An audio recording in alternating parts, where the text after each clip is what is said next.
श्रीवेङ्कटेश्वरवज्रकवचस्तोत्रम् मार्कण्डेय उवाच। नारायणं परब्रह्म सर्वकारणकारणं प्रपद्ये वेङ्कटेशाख्यं तदेव कवचं मम।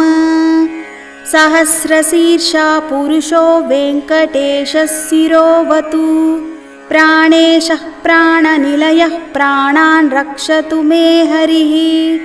आकाशरात्सुतानाथ आत्मानं मे सदावतु देवदेवोत्तमोपायाद्देहं मे वेङ्कटेश्वरः।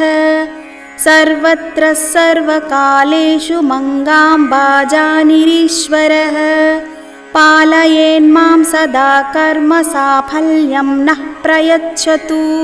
य एतद्वज्रकवचमभेद्यं वेङ्कटेशितुः सायं पात्रः पठेन्नित्यं मृत्युं तरति निर्भयः।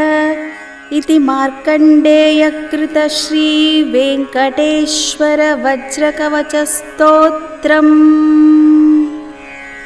ఇలాంటి మరిన్ని వీడియోస్ కోసం మా ఛానల్ని సబ్స్క్రైబ్ చేయండి. అలాగే ఈ వీడియోనైతే మీ ఫ్రెండ్స్ అండ్ ఫ్యామిలీ మెంబర్స్కి షేర్ చేయండి. అండ్ మీరు కూడా తప్పకుండా లైక్ చేయండి.